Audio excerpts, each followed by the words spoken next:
आता तुम्ही सांगितलं प्रारब्ध. तर प्रेमानंद महाराज पण सांगतात की प्रारब्ध म्हणजे, आता त्यांचं मला असं वाटतंय त्यांनी वयाच्या 13 वर्षाचे असतील कदाचित, त्यांनी आई वडिलांना सोडून निघून गेले. म्हणजे ते सांगतात की मी पूर्वजन्मामध्ये काहीतरी असं चांगलं केलं की त्यामुळे मी अध्यात्मामध्ये आलो आणि आता ते ऋषितुल्य म्हणजे आहेत, म्हणजे संतच मानलं जातं त्यांना. आणि त्याच्यात अजून एक मला सांगायचं होतं की भौतिक सुखामध्ये माणूस अडकला नाही. तर एक मी व्हिडिओ बघितली होती, त्याच्यामध्ये एक मनोरुग्ण दाम्पत्य होते ते, आणि त्यांच्याकडे खूप संपत्ती. त्या संपत्तीमध्ये जे ते 2 जण होते, त्याच्यामध्ये एक जो होता तो त्या घरामध्ये हे झाला, मरण पावला. आणि ती जी पत्नी होती ती मनोरुग्ण होती, पण तिला समजलं नाही की तो गेलाय म्हणून. तर ती पण काहीतरी 15 दिवसांनी गेली, म्हणजे तो 1 महिनापूर्वी गेला आणि ती 15 दिवसांनी गेली. पण ते ज्यावेळी वास आल्यानंतर बाहेरच्या लोकांना समजलं की असं असं झालंय घरामध्ये, त्यावेळी ते सगळे आले. तर ते जे चित्र बघितलं त्यांनी, तर ती जी व्यक्ती होती ती पूर्णपणे तिचा हाडाचा सांगाडा राहिला होता. आणि ती जी पत्नी होती ती म्हणजे पूर्ण अशी सडत होती, अशी परिस्थिती होती. मला सांगायचा त्याच्यात उद्देश काय आहे की माणूस भौतिक जीवनाकडे जातो आणि अध्यात्म सोडून तिकडे जातो ना, त्यावेळी ह्या गोष्टी मला असं वाटतं फेस कराव्या लागतात. किंवा मनोरुग्ण पण म्हणा, मनोरुग्णपणा काय येतो, किंवा आता तुम्ही जसं म्हणलं की प्रारब्ध, ते पूर्व प्रारब्ध काहीतरी असणार, त्यामुळे या गोष्टी त्यांना म्हणजे असा मृत्यू त्यांना आला असावा, असं मला त्याच्यात सांगायचं होतं. बरं, आता ह्या उदाहरणावरून मला तुम्हालाच विचारायचं होतं की नक्की प्रारब्ध म्हणजे काय? म्हणजे आता आपण मगाशी बघितलं ना की प्रारब्ध म्हणजे कसं आहे ना, मगाशी बघितलं की मागचे किती जन्म झालेत माहिती नाही, त्या जन्मामध्ये आपण काय काय पाप पुण्य केलंय, चांगलं वाईट कर्म, ते माहिती नाही. पण त्या जन्माचं सगळं आपण समजू शकतो की ते एक मोठं गाठोड आहे. काय 50 जन्म असतील तर ते सगळं साठलेलं आहे आपलं कर्म, आणि ते साठलेलं ते गाठोडं त्यातला काहीसा भाग घेऊन आपण जन्माला येतो. म्हणजे सगळंच आपण एका जन्मामध्ये 50 जन्माचं नाही फेडू शकत ना. तर मग भगवंताची योजना कशी आहे की त्यातला काहीस एवढी छोटस पिशवी म्हणू शकतो घेऊन आपण जन्माला आलेलो असतो, आणि ते आपल्याला फेडून पूर्ण करायचं असतं. त्याला आपण म्हणजे मोठे जे साठलेलं आहे ते संचित सगळं अनेक जन्मांचं, आणि त्यातला छोटासा भाग घेऊन आलं ते म्हणजे प्रारब्ध. त्याला आपण बोली भाषेत नशीब म्हणतो थोडक्यात. आणि ते प्रारब्ध घेऊन आलोय, पण अडचण काय होते ना की ते प्रारब्ध फेडायचं हे माहिती नाहीये.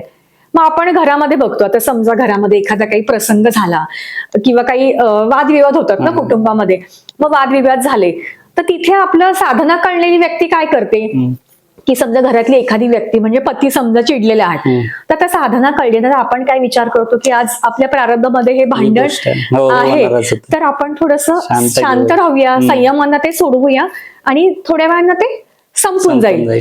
मग आता हा भाग माहिती नाही, मग ज्याला माहित नाही ते काय करतात की ते लगेच त्या भांडणाला प्रत्युत्तर देतात, आणि छोटस कारण असतं ते भांडण मोठ्या रूपात होतं. म्हणजे आपण काय केलं की प्रारब्धाचं गाठोडं एवढं घेऊन आलोय, ते आपण एवढं केलं आणि पुन्हा त्या जन्ममृत्यूच्या फेऱ्यामध्ये आपण अडकलो. म्हणजे अशा छोट्या छोट्या गोष्टी आहेत, आणि मोठ्या घटना बघितल्या तर खूप कमी घडतात जीवनामध्ये.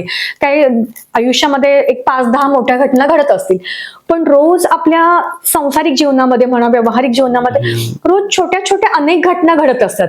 मग त्याला त्या ऍक्शनला आपण कशा पद्धतीने रिॲक्ट व्हायचं, तर हे आपल्याला साधना आणि अध्यात्म शिकवतं. आणि हे जर प्रारब्धाचा भाग आपल्याला कळला ना, तर आपण शांतपणे त्या गोष्टी फेस करू शकतो आणि प्रारब्धाचं गाठोडं आपण कमी करू शकतो. पण हेच माहित नसल्यामुळे पंचायत झालेली. जसं की माणसाला जन्माला आलोय, पण जन्म घेण्याचा त्याचा अर्थच माहित नाही. खरंय. म्हणजे आता तुम्ही बघा ना की मनुष्य जन्म मिळाला, आपण मगाशी कारणं पण बघितली.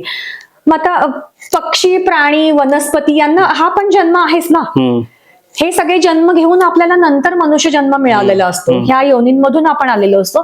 मग आता पक्षी प्राणी काय करतायत बघा, ते पण जन्माला आलेत, ते पण त्यांचं पोट रस्त्यावर फिरून का होईना, कुत्री, मांजर रस्त्यावर फिरून पोट त्यांचं भरतात. पक्षी घरटी बांधतात, पिलांना जन्म देतात आणि निघून जातात. मग आपण वेगळं काय करतोय, जन्माला आलो, घर बांधलं, मुलांना जन्म दिला, खाल्लं पिल्लं आणि निघून गेलो. तर हा अर्थ आहे का मनुष्य जन्माचा? म्हणून मग पुन्हा पुन्हा गुरुदेव आम्हाला सांगत असतात की साधना करायला पाहिजे. आनंदी जीवनासाठी आपण साधना करायला शिकलं पाहिजे. शांततेनं आपलं प्रारब्ध फेडून आपण भोगून संपवलं पाहिजे. म्हणजे एक जीवनाकडे बघण्याची दृष्टीच गुरुदेवांनी आपल्याला बदललेली आहे. आणि आनंदी जीवन कसं जगायचं ना, तर तो प्रयत्न करायला शिकवलेला आहे. आणि ते फार, म्हणून हा विषय सगळ्या बांधवांना सांगावं असं वाटतं की तुम्ही हा जो विषय आहे ना तो गांभीर्यानं घ्या, असं लाईटली घेऊ नका. कारण हे सगळं जीवनाचं मर्म गुरुदेवांनी आपल्याला शिकवलेलं आहे. तर ते प्रारब्ध म्हणजे काय, साधना कशी करायला पाहिजे, हे सगळं तुम्ही समजून घ्या आणि कृती करायला पाहिजे. कारण शेवटी त्या कृतीला महत्व आहे.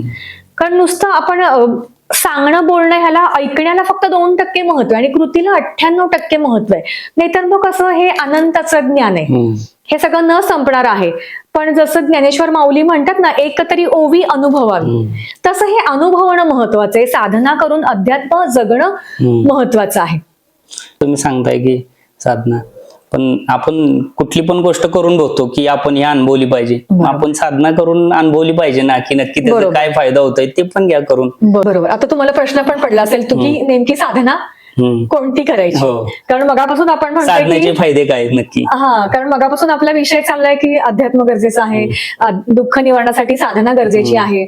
मग साधना नेमकी काय करायची. आता बरेच जण समाजामध्ये साधना करत असतात. समजा काही जण तुम्ही पूर्वीपासून काही नामस्मरण वगैरे करत असाल तर ते तुम्ही करू शकता. तुम्हाला काही गुरुमंत्र मिळाला असेल तर तो तुम्ही करू शकता. किंवा एखाद्या देवतेवर तुमची भक्ती असेल आणि तुम्हाला त्याचे अनुभव आले असतील, अनुभूती आलेल्या असतील, तर तुम्ही ते नामस्मरण करू शकता. पण ज्यांनी साधनेला सुरुवात केलेली नाहीये तर त्यांनी सुरुवातीला काय करायला पाहिजे ना, तर आपल्या कुलदेवतेची उपासना करणं फार गरजेचं आहे. तर आता साधना करायची म्हणजे कशी करायची, म्हणजे थोडक्यात साधनेचा अर्थ पण कसं ना, की आनंद प्राप्तीसाठी रोज काही ना काही ते 2-4 तास तरी आपण प्रयत्न करणं, याला आपण साधना म्हणतो, म्हणजे आनंद प्राप्तीसाठी. तर मग पहिला टप्पा येतो तो म्हणजे नामस्मरण. म्हणजे आता कलियुगामध्ये सगळ्या साधू संतांनी काय सांगितलंय की कलियुगी नामची आधार. भगवान श्रीकृष्णांनी पण सांगितले की सगळ्या यज्ञांमध्ये जपयज्ञ मी आहे. आणि म्हणून मग नामस्मरण करणं हे फार गरजेचं आहे. म्हणजे आपण बरेच जण कसं खूप काही साधना करत असतात, ती करा, पण त्याच्या जोडीला हे नामजप करणं का महत्वाचं आहे बघा. आता त्याच्या आधी तुम्हाला पार्श्वभूमी सांगते. म्हणजे पूर्वीच्या काळी आपण काय बघायचो की सगळेजण तपश्चर्या करायचे. आता आपल्याला ह्या कलियुगामध्ये 10-12 वर्ष तपश्चर्याला बसणं, हजारो शेकडो वर्ष तपश्चर्या करायचं, तर तो काही आपण करू शकत नाही. अगदी आपण ध्यानधारणा म्हणतो ते पण चांगलं आहे. पण आज जर विचार केला तर आपल्या मनांमध्ये इतकं विचारांचं काहूर असतं, 1 मिनिटने अर्धा मिनिट सुद्धा मन शांत ठेवणं मुश्किल आहे, अवघड आहे. म्हणजे ध्यानधारणा प्रयत्न करायला हरकत नाही, पण ते पण आपल्यासाठी खूप अवघड आहे. आपण आपले धर्मग्रंथ वाचतो पण त्यातली संस्कृत भाषा आपल्याला कळत नाही, किंवा वेद उपनिषदांचा अर्थ आपल्याला समजून घेण्यात पण आपली बुद्धी तेवढी प्रगल्भ नाहीये, त्यामुळे ते पण लक्षात येत नाही. किंवा पूर्वी यज्ञयाग करायचे, कर्मकांड करायचे, पण आता ते यज्ञयाग करणारे सात्विक पुरोहित पण आपल्याला दुर्लभ झालेत. म्हणजे हे सगळं पूर्वीचे साधना मार्ग आपल्यासाठी अवघड आहेत. आणि सगळ्यात सोपा मार्ग कलियुगामध्ये सगळं काम करत, सगळा व्यवहार संसार सांभाळत आपण नामस्मरण करू शकतो. मग सुरुवात आता कसं आहे ना, 33 कोटी देव आहेत आपल्याकडे. मग परत प्रश्न येतो की कुठल्या देवाचं नामस्मरण करायचं. मग आपण काय करू शकतो ना, याचं छत्रपती शिवाजी महाराजांचं उदाहरण सगळ्यांना माहिती आहे की छत्रपती शिवाजी महाराजांनी मुठभर मावळ्यांना घेऊन हिंदवी स्वराज्य स्थापन केलं. कारण त्याच्यामध्ये त्यांचं शौर्य तर आहेच, पण त्यांची साधना पण तेवढीच होती. म्हणजे आपण बघितलं की त्यांच्या मुखामध्ये सतत जगदंब जगदंब म्हणजे आई भवानीचं नामस्मरण ते करायचे. आणि त्याच्यामुळे आपण काय सांगतो की प्रत्येकानं आपापल्या कुलदेवतेचं नामस्मरण करायचं आहे. मग आता आपण प्रत्येक जण वेगवेगळ्या कुळामध्ये जन्माला आलो ना, सगळ्यांचं कुलदैवत वेगवेगळं आहे. जन्म कुठे घ्यायचा आपल्या हातात नाहीये, नाही तर आपण प्रत्येकाने अंबानीच्या घरी जन्म घेतला असता आणि म्हणजे प्रारब्धानुसार जन्म आहे. मग त्याच्यामुळे भगवंताची रचना अशी आहे की ज्या कुलदेवतेची उपासना केल्यानंतर आपली व्यावहारिक पण प्रगती होईल आणि आध्यात्मिक पण प्रगती होईल. तर अशा कुळामध्ये भगवंतानं आपल्याला जन्माला घातलेलं असतं आणि म्हणून त्या कुलदेवतेची उपासना करायची. म्हणजे जसं समजा तुमची कुलदेवी कोणती आहे, तुळजाभवानी. मग आता तुळजाभवानी आहे ना, तर प्रत्येकानं काय करायचं, श्री भवानी देव्ये नमः असं नामस्मरण करायचं आहे. समजा एखाद्याची यमाई असेल तर श्री यमाई देव्ये नमः असं नामजप करायचं आहे. समजा कुलदेवी माहिती नसते काही जणांना, कुलदेव असतो काही जणांना देवी नसते, तर समजा ज्योतिबा असेल तर श्री ज्योतिबाय नमः, खंडोबा असेल तर श्री खंडोबाय नमः असं नामस्मरण करू शकतो. आणि अलीकडे तरुण पिढीला कुलदैवतच माहिती नसतं. तर त्या सगळ्यांनी श्री कुलदेवताय नमः असं नामस्मरण आपण करू शकतो. आणि हे सोपं काय आहे ना, की याला कोणतंही बंधन नाही. तुम्ही खाता पिता उठता बसता घरातली कामं करताना, तुम्ही आता ऑफिसला जाताय तर गाडीवरून जाता येता नामस्मरण करू शकता. अगदी आंघोळ करताना, देवपूजा करताना, घरातली स्वच्छता करताना हे नामस्मरण करू शकता. कुठलंही शौच अशौच सोयरं सुतक कशाचंही याला बंधन नाही. म्हणजे हे आपण अखंड करू शकतो. आता देवपूजा करायची म्हणजे तर आपण तासन तास पूजा नाही करू शकत, पण नामस्मरण मात्र आपण अखंड करू शकतो. आणि म्हणून नामस्मरणाला फार महत्व आहे आणि कमी कालावधीमध्ये खूप फायदा होतो. आणि गुरुदेवांच्या कृपेने आम्ही हे गेल्या 25 वर्षामध्ये अनुभवतो. आणि ते अनुभव घेतल्यामुळे ही सेवा आम्ही करतोय की समाजामध्ये जाऊन आम्हाला जसा आनंद मिळाला तसं सगळ्यांच्या जीवनामध्ये आनंद यावा, दुःख निवारणाचा उपाय मिळावा, यासाठी ही साधना महत्वाची. म्हणजे मगाशी अजून सांगायचं झालं की बऱ्याच जणांना त्रास असतात ना, त्याच्या मागे मग तुम्ही त्रास झाले आणि बाहेर विचारतो आपण जाऊन की आम्हाला का त्रास होतो. बरेच जण जातात ना पुरोहितांकडे, तर सगळेजण काय सांगतात की कुठे वास्तुदोष आहे, कुठे पितृदोष आहे, कुठे दैवी कोप आहे किंवा कोणाला अनिष्ट शक्तींची बाधा आहे. ही 4 कारणं सांगतात. आणि बरेच जण उपाय काय सांगतात ना, की एक तर तुमचा कुलाचार चुकलेला आहे किंवा तुम्हाला पितृदोष पूर्वजांचा त्रास आहे, कुठेही जावा हेच सांगतात. तर त्यामुळे आपण समजा आपले कुलदैवत आहे तर वर्षातून एकदा तरी आपण तिकडे जायला पाहिजे. आणि नामस्मरण तर रोजच करा. आणि मनाने रोज आपण जाऊ शकतो ना दर्शनाला. समजा तुळजापूरला तुम्हाला रोज जाता येत नाही, पण 2 मिनिटं पूजा करताना आपण डोळे मिटले आणि देवीचं दर्शन तुळजापूरला जाऊन घेऊन येऊ शकतो मानस. आणि तो सूक्ष्म आहे, त्याचा परिणाम पण चांगला आहे. तर तसं आपण करू शकतो. आणि कुलाचाराप्रमाणे सगळे करू शकतो. आणि पितृदोषांसाठी श्री गुरुदेव दत्त हा एक नामजप आपण करू शकतो. म्हणजे जे मगाशी त्रास बघितले आपण ना, ते त्रास आपले कमी होतात. म्हणजे सगळी दुःख निवारण, सगळा त्रास कमी व्हावा म्हणून श्री गुरुदेव दत्त हे नामजप करायचा. म्हणजे आपल्या पितृदोष कमी होतात आणि मग पूर्वजांचा मुक्ती मिळते आणि ते आपल्याला आशीर्वाद देतात आणि आपल्या कुटुंबाची भरभराट होते. आणि व्यावहारिक आणि आध्यात्मिक प्रगतीसाठी कुलदेवतेचं नामस्मरण करायचं आहे. आणि हे जर 2 नामस्मरण केले तर आपल्या जीवनातल्या कितीतरी समस्या सुटतील, योग्य उपाय आपल्याला मिळेल आणि आपल्यातले तणाव आपल्या जीवनातले कमी होतील आणि बरीच दुःख निवारणाला उपाय मिळाल्यामुळे आपल्याला खरोखर आपण एक चांगला आनंद अनुभवू शकतो. याच्यावर सांगितलं पितृदोष, त्याच्यावर एखादं उदाहरण देऊ शकता का, नक्की पितरांचा त्रास काय असतो? हा, म्हणजे मगाशी आपण जे उदाहरण बघितलं ना सुरुवातीला, तर त्याच्या मागे पण म्हणजे थोडक्यात काय ना, की एखादं घर आहे, घरामध्ये पैसा येतोय पण पैसा काही केल्या राहत नाही, पुरत नाही. म्हणजे येत नाही असं नाही, येतोय पण कुठं जातोय माहिती असंही कळत नाही. किंवा मगाशी उदाहरण म्हणलं ना मुलीचं, ती सगळी उदाहरणं जी आहेत ना, तर ती पितृदोषाचीच उदाहरणं आहेत. मगाशी सांगितले ना, एका कुटुंबामध्ये म्हणजे काही केल्या लग्न होत नाहीये, मूल होत नाहीये. म्हणजे आजकाल आपण काय बघतो ना, तुम्ही कुठल्याही घरामध्ये बघा, आपण म्हणतो दुरून डोंगर साजरे, म्हणजे सगळं भारी भारी दिसतं, पण प्रत्येक व्यक्ती ही त्रासलेली आहे. आणि कुठलंच घर कलियुगामध्ये आपण असं म्हणू शकत नाही की कोणाला पितृदोष किंवा पूर्वजांचा त्रास नाहीये. म्हणजे 99% लोकांना पूर्वजांचा त्रास आहेच. आणि 1% लोकांना वाटत असेल की आम्हाला काही फारसा त्रास नाहीये, पण तो पुढे होईल की नाही सांगता येत नाही. आणि त्याच्यामुळे पितृदोषावर निवारण करण्यासाठी ना, आपण श्री गुरुदेव दत्त हा नामजप करणं गरजेचं आहे. मग आता हा नामजप दत्तांचाच का करायचा? म्हणजे आपल्या हिंदू धर्मामध्ये सांगितलंय बघा, समजा आपल्याला धनप्राप्तीसाठी आपण कोणाची उपासना करतो? लक्ष्मीची.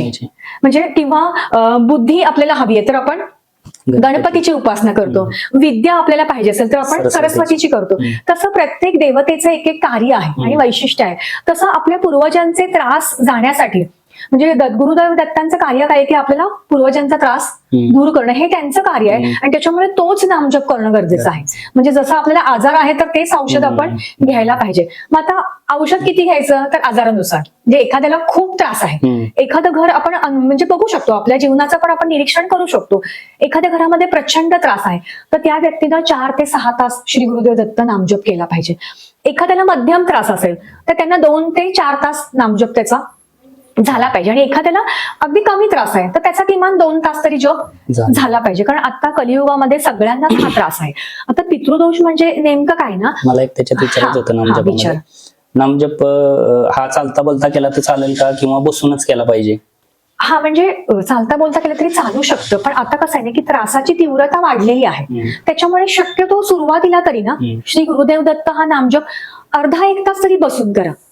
म्हणजे हल्ली समस्या काय ना, सगळेजण म्हणतात मला वेळ नाही, पण आपण वेळ त्याच्यासाठी काढू काढला शकतो. पाहिजे. म्हणजे आता बघा, आपण मुलं मोबाईलवर तासनतास घालवतात, महिला टीव्हीच्या सिरियल्स मध्ये तासनतास घालवतात किंवा गप्पा मारण्यामध्ये घालवतात.